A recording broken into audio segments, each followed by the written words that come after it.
Uh, Hello, hi, how's it going, guys? Yeah, well, I was in the same. When I chose to send the first letter that I sent, I was terrified. I really was terrified. But as the lad said, it felt a lot better, and it feels really good when you get back something and it's not a contract, terms and conditions or something. But I was going to share my story with you. I do a show called Take the Red Pill, which is kind of about this stuff. I do a comedy show, and I was recently in the States doing it, and I'm doing it at a lot of the Occupy groups, which is a bit of fun because they appreciate it because they have a lot of knowledge. And after what you've heard today, I think you guys will appreciate it, a little bit of it even more, because you'll understand it or stand under it or whatever. Basically, it's my story, how it started. When I used to be a banker, I worked in a bank and I did what most people who work in banks do.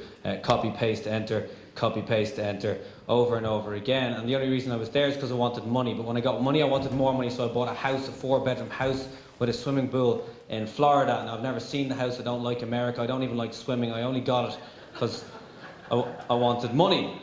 But then there was kind of a problem because I quit doing banking, and I became a comedian to save this world, one endorphin at a time. But then that doesn't pay as well. That pays in laughter, which is worth a lot more than the currency we use. But the banks don't accept that as currency. But I did offer to pay them in my jokes. That was my first offer. But they refused, the fools. But I gave them the silent treatment when they sent me the letters and the phone calls when they rang me, because I didn't really know what to do. And then, I read Daryl's book, The Blank of Ireland, and I looked at other information, and I asked other people, and I got more knowledge, and I thought about what I should do. Because this guy turned up at my house. Well, not my house. I'm not stupid enough to give the bank my real address. But he turned up at my mother's house, and I didn't give them my mother's address. They found it, but my mother was terrified. She was worried for me, and she's like, Aidan, you have to sign this letter. And I'm like, well, what is it? And she said, well, he won't tell me what it is until you sign it. And I said, well, just tell the fella I already have everything I want in life, and tell him to have a nice day. Yeah, but my mother, she wasn't cool with that. She was like, look, Aidan, you have to sign it. If you don't sign it, you'll go to prison. If you go to prison, you'll get abused, thinking your poor mother is sitting at home worried about you. I was like, Mom. If I go to prison and I get abused, and I'm thinking of you, then we have a problem. But I really wanted to fix it, because I don't want to create fear in the world, and I certainly don't want my mother being scared because of me. So I really did make an effort, and I studied, and I put in some work, and I asked these guys and different people, and I even read the Bible. I thought, well, since I based my image on Jesus, I should see what he would do. But there's a bit, and it doesn't really matter whether you believe he existed or not. It's the idea, but the stuff that's in the Bible, it's probably there for a reason. That's what I think anyway. And there's a guy there, Jesus, and he's versus Pontius Pilate, and Pontius is the judge, and Pontius says, "Are you Jesus Christ, King of the Jews?" Now Jesus doesn't say yes. He doesn't say no. He says, "Is it you who say I am?" Now that's brilliant. Think about it. Imagine if I'm in the forecourts. Are you Aidan Killian? Who's asking? Because you see, if he said yes, he'd be saying yes to being a name, and the court might have jurisdiction over the name and he could lose. And if he says no, he's in dispute, thus causing controversy, and again he could lose, and they'd have jurisdiction over him and he'd lose. So by answering a question with a question, that's ingenious. Now, I know it didn't work out perfectly for Jesus in the end. But I think he was onto something, So I get this call from a private number. Now, I know a lot of people in debt are smart enough not to answer private numbers. But I believe that the universe loves me and likes to give me positive little surprises every now and then. So I say, hello, is that Aidan Killian speaking? Why would someone ring me if they don't know who I am? Who's speaking, please? Is that Aidan Killian speaking? Who's speaking, please, and what is this in connection with? Oh, hi, it's Veronica here, ringing from the bank. Thanks, universe, thanks a lot. But wait, maybe it's not a bad thing. Maybe she's not ringing from the collections department looking for 372,000 euros that's never going to be paid. Maybe, just maybe, she's ringing to tell me the truth. That money comes from nothing, it's backed by nothing, and therefore all debts and all mortgages are just an illusion. Fuck it, maybe she's ringing to apologise on behalf of her employers for their greed and corruption that's caused such misery to the beautiful people of this country. So I say, hi Veronica, how can you help me?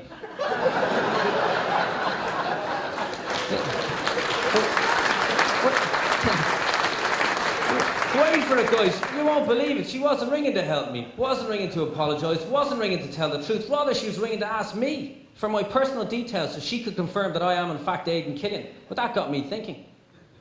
Who am I? I mean, am I Aidan Killian? Am I that sound, Aidan Killian? That noise, Aidan Killian, Aidan Killian, Aidan Killian. Is that me? What about my middle name, John? Am I Aidan John Killian, Aidan J Killian? Am I name in capital letters or little letters? Or is there a difference? And if there is, why don't we learn that in school? I mean, am I the legal entity that was set up on my behalf by the state without my consent when my parents signed my birth certificate? Who am I? Am I even my parents' son, a descendant of my ancestors that would go back to the beginning of the human race, which would mean that we are all like brothers and sisters? How are you? It's nice to meet you. Or am I just me, here, now, human being, flesh and blood, with a soul that answers only to God? I mean, Jesus said, know thyself. Who am I? Sorry, Veronica, I'm going to have to get back to you on this one.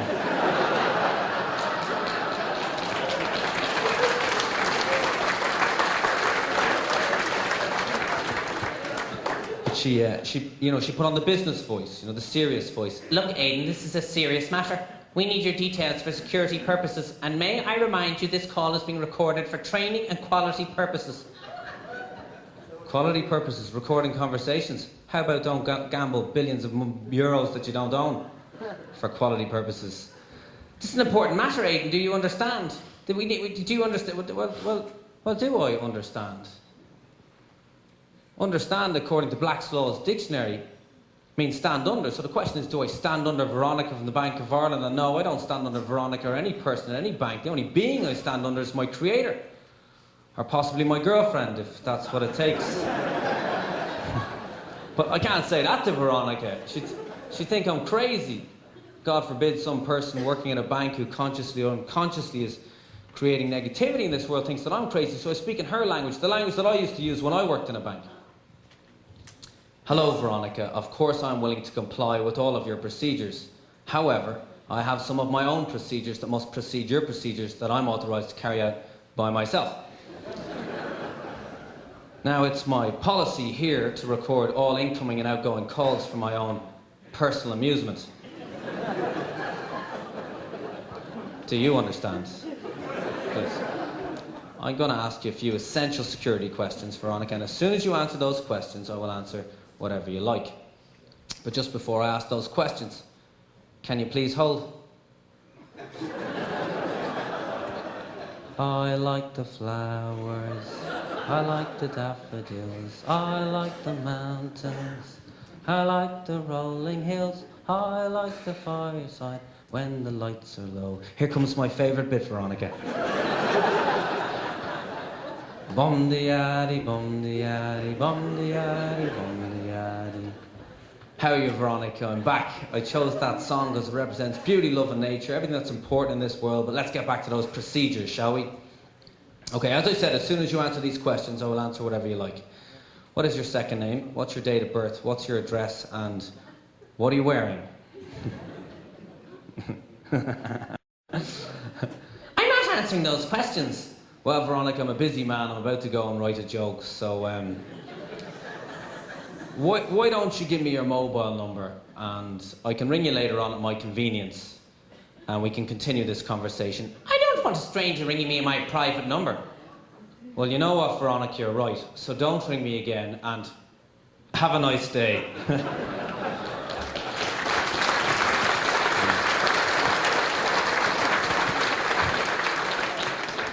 But guys, basically I asked them for a contract and they wrote back an email to me at the time. And on the top of the email, they didn't give me the contract, they gave me terms and conditions or something, right? But on the top of it, it said, without prejudice. Now, I didn't know what that meant, but I looked it up and it means it can't be used in the court. I was thinking, what are they trying to hide? So I wrote back a new email, new thread, and at the top I wrote, with prejudice.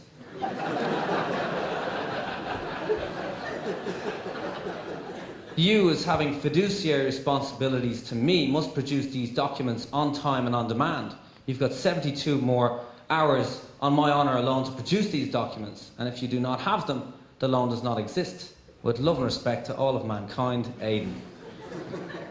Now, it didn't come, the documents never came, and that got me thinking, why not? And I thought it had something to do with derivatives, because I used to work with derivatives, and it's quite simple, really, because they get thousands and thousands of mortgages, they put them in one deal, they call it something like an asset-backed security, and they sell it all around the world. So I was thinking maybe they just don't have it, because they sold it.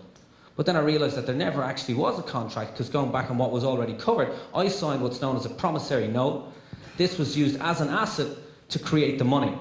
I signed a promissory note, bit of paper, used as an asset to create the money. So actually, I created my own money, and behind my back, they made money from me with derivatives. So I never owe the money. They owe me money, but I believe in debt forgiveness, so I let them off.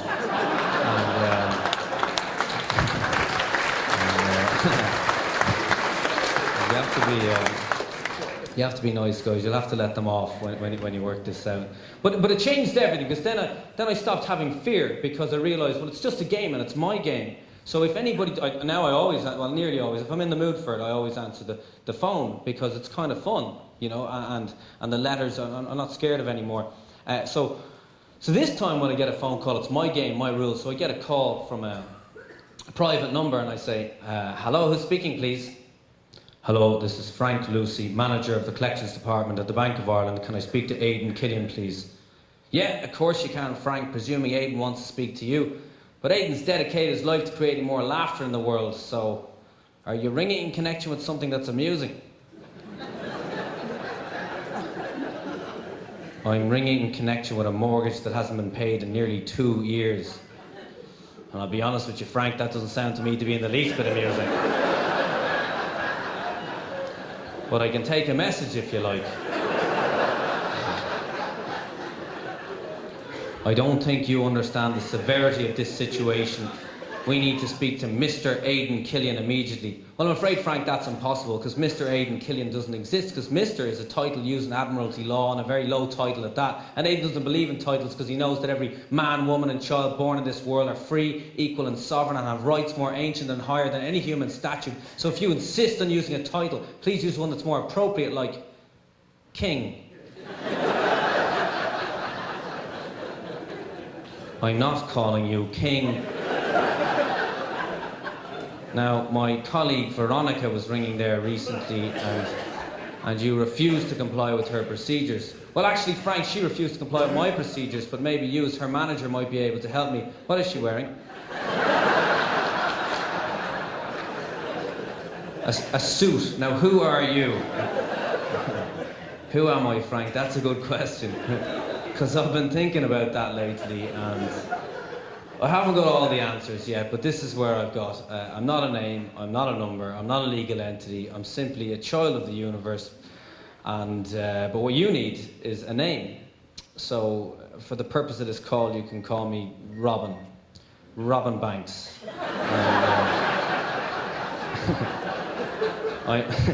I'm not calling you Robin. Now, you're making a mockery of this situation. And if you continue to make a mockery of this situation, I'm going to have to pursue legal action. Legal action? That means I might get a letter. And on the letter it might say something like Mr. Aidan Killian in capital letters, and I might think that's got something to do with me, and I might open it, and it might say something scary like summons, and I might not know what summons mean. I might think I have to go somewhere, but who can summons me? I don't have a king, I am a king. Maybe I'll think I have to go to court. I might not realise that summons just means demand, which just means request, and you know, I might think I have to go to a court, but I can't go to court because I don't speak the language they speak. They speak a different language than I speak. They speak the language of maritime law, but I'm not a man of the waves, I'm a man of the land. So if I go there, I could lose, and if I lose, they'd make me pay money, and I don't have money. Chances are they're not going to accept the currency of laughter. I tried that already. So this guy. And if I could go to prison, what could happen to me? I could be beaten up. I could be abused. I could be killed. So this guy on the phone, a guy I've never met, Frank Lucy, is threatening me with torture, rape, and murder. Frank, I understand the severity of the situation. Can you please hold? I like the flowers, I like the daffodils, I like the mountains, I like the rolling hills, I like the fireside when the lights are low. Feel free to sing along. Bum-de-yaddy, bum-de-yaddy, bum-de-yaddy, bum-de-yaddy. I was talking to Frank, but anyway. Come here, Frank, I'm just playing with you. I'll answer any question you like. Under one condition, the next time that you ring a human being, make sure that you have a lawful, valid signed contract. That's a piece of paper that says contract, that's signed by the person, human being you're ringing, and you or anybody else from the bank. And if you have that, ring them. And if you don't, well then question everything that you're doing. Now, what would you like me to answer? Well, for a start, how do you propose to pay this mortgage? Well, Frank, whatever the question, the answer is love. Hope that helps. See you now. Good luck. Please,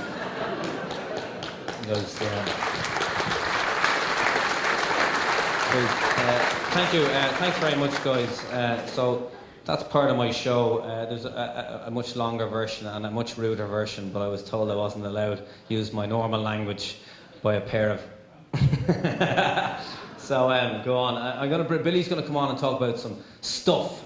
So we thought we'd lighten it up before Billy comes on and opens your minds and blows them with the realities of this world. So please welcome to the stage the wonderful Billy.